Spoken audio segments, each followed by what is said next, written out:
आज हम पढ़ने वाले हैं सेंट्रोमियर। सेंट्रोमियर क्या है? The region where two sister chromatids of a chromosome appear to be joint together. ठीक है, ये हमारा सेंट्रोमियर है। ठीक है, सेंट्रोमियर से क्या है, दोनों जो हमारी सिस्टर क्रोमेटिड्स हैं वो कैसी हैं, जुड़ी रहती हैं, है ना। इनको हम क्या बोलते हैं? Sister chromatid. Sister chromatid.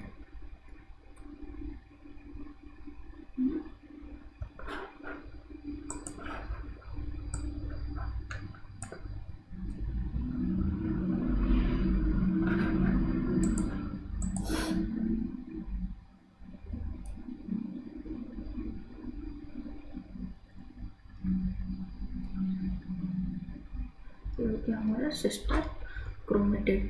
ठीक है, अब देखो ये तो हमारे सिस्टर क्रोमेटिड हैं दोनों, है ना। Centromere generally appears as a construction in a chromosome.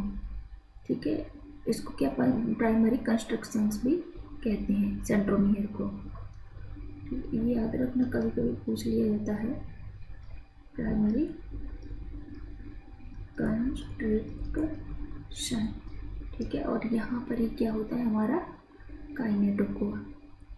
इधर ना कभी कभी काइनेटोकोर के नाम से भी इसको जाना जाता है, कहते हैं मतलब। अब यहाँ पर क्या होता है, स्पिंडल फाइबर्स जुड़े रहते हैं ऐसे काइनेटोकोर से ना, ऐसे। और अब देखो सेंट्रोमियर के आधार पर ही, इसकी पोजीशन के आधार पर ही यहाँ पर on the basis of position of centromere हम जो क्रोमोसोम में कई शेप में हमें दिखता है।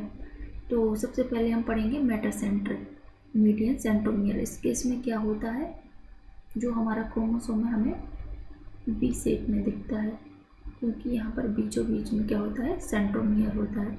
Centromere is located in the centre. और इसमें क्या होती है, हमारे पास इक्वल आर्म्स होती हैं दोनों बी शेप ड्यूरिंग एनाफेज। अब यहाँ पर है सब मेटासेंट्रिक क्रोमोसोम। सब मेटासेंट्रिक में क्या होता है, जो हमारा क्रोमोसोम होता है एल शेप में हमें दिखता है। ठीक है, सब मेटासेंट्रिक। सेंट्रोमियर इसमें कहाँ लोकेटेड होता है, one side of the centromere.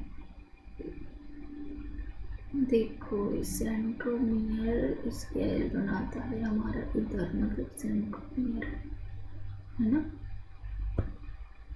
इस तरह से ये स्ट्रक्चर बनती है। ठीक है, जैसे ये हमारा क्रोमोसोम है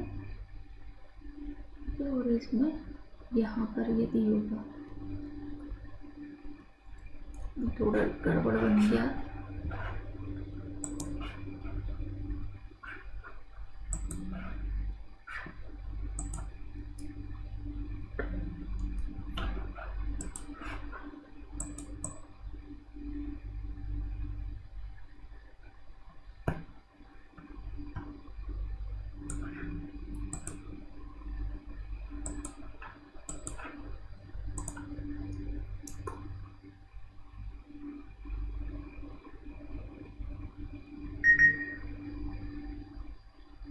वन साइड है ना, one side of the centre point. Centre तो हमारा इधर आ रहा है, लेकिन ये क्या है, थोड़ा सेंटर पॉइंट से एक साइड की ओर ज़्यादा है ना। तो क्या एल शेप ही तो बनेगा, इस तरह से एल बन गया सेंट्रोमियर, क्योंकि हमारा यहाँ पर स्थित है। ठीक है, अब इसमें क्या होंगे, अनइक्वल आर्म से दोनों बराबर तो है नहीं।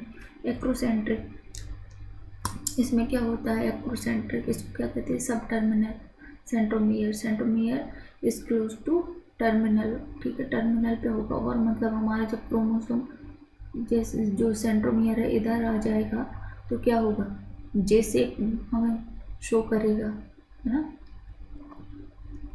इस तरह से।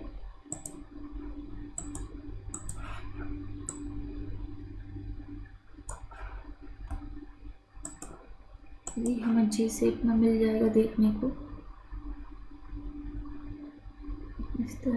इस तरह की आकृति बना लेगा ये। ठीक है, ये एक्रोसेंट्रिक हो गया। अनइक्वल आर्म्स होती हैं, इसको हेट्रोब्रैकियल आर्म्स भी बोलते हैं।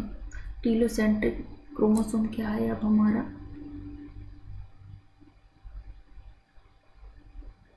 टीलोसेंट्रिक हो गया centromere located at the one end of the chromosome.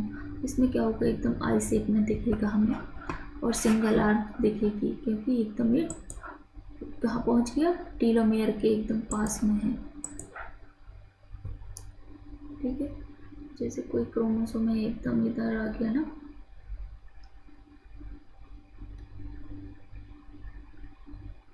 यहाँ पर।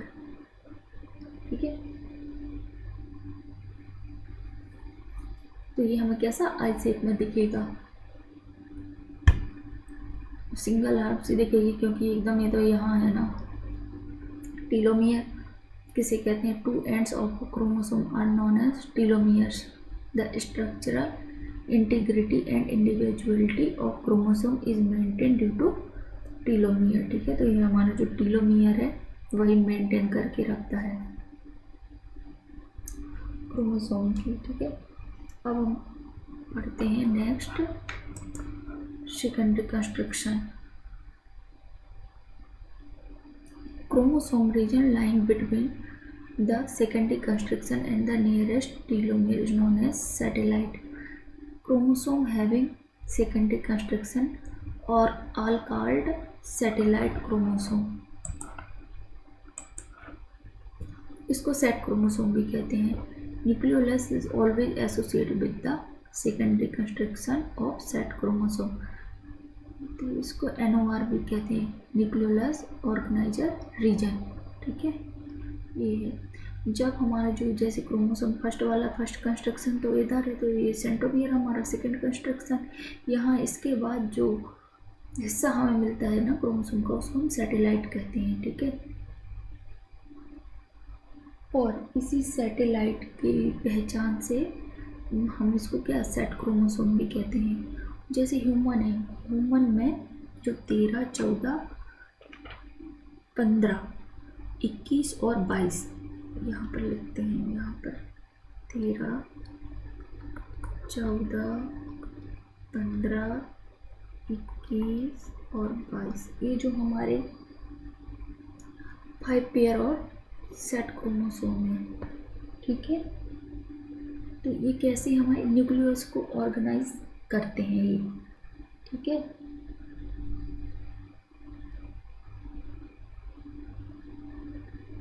और इन्हीं को क्या कहते हैं हम मार्कर क्रोमोसोम भी कहते हैं।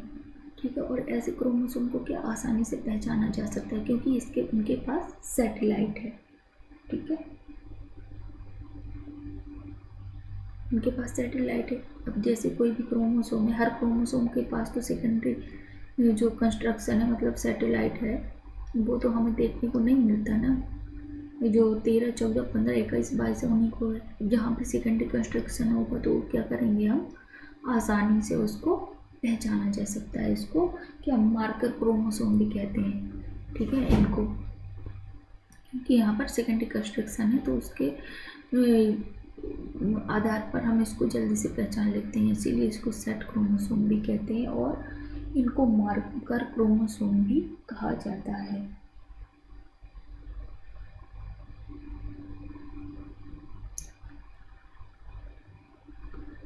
तो आप लोगों को जहाँ भी कोई भी प्रॉब्लम हो, कोई भी टॉपिक समझ में नहीं आया हो, तो आप मुझे कमेंट बॉक्स में आप लिख के बताइए क्या आपको समझ नहीं आया है, उसको मैं फिर से समझाने की कोशिश करूँगी। आपको न्यू वीडियो बनाऊँगी उसके लिए, ताकि आप लोगों को कोई डाउट नहीं रह जाए। Thank you so much for watching.